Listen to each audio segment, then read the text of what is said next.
Hola, me llamo Paco Roca, soy autor de cómic, ilustrador y amigo de sus amigos.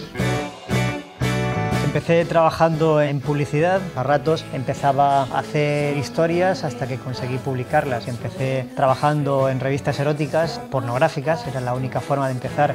Después empecé a publicar, la primera fue El Juego Lúgubre, fue con la primera que empecé a publicar fuera de España. Siguió Hijos de la Alhambra, después con El Faro, siguió Arrugas, se hizo una película que obtuvo varios premios, entre ellos 2 premios Goya. A partir de Arrugas pude dejar el mundo de la publicidad y dedicarme únicamente a los cómics. De Arrugas pasé a Las calles de arena, Al invierno el dibujante, Los surcos del azar.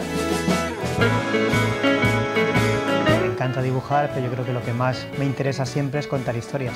Las ideas sería complicado saber cómo nace una de ellas. Vas a dar una charla y de repente alguien te hace una pregunta y ese es el punto de partida. Todo lo que te rodea al final es tu inspiración.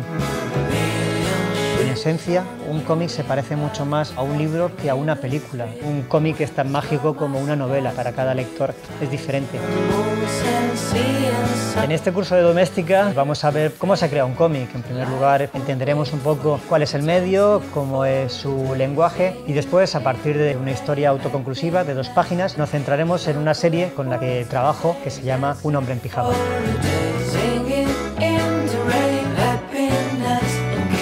En este curso veremos cómo es el lenguaje del cómic, hablaremos brevemente de la historia, de autores que para mí son importantes y después empezaremos a ver todo ese proceso que es hacer un cómic. Empezaremos por la idea, a trabajar con ella, a documentarnos para poder empezar a construir ese guión, los elementos que componen un guión, cómo hacerlo interesante. Después el abocetado, la parte quizás más importante, qué puntos elegir, cómo hacer esas viñetas para que la narración funcione. Después pasaremos a la parte del dibujo, veremos cómo trabajo una de estas entregas pijameras, después a lo que sería el entintado, al coloreado, la rotulación, hasta terminar todo eso que es el trabajo final, que es lo que llega al lector. Bueno, el curso va dirigido a cualquier persona que le guste el cómic, que le guste dibujar y sobre todo que le guste contar historias.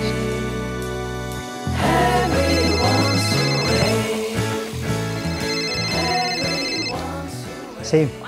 No, que no. Mamá, que no tengo los tuppers.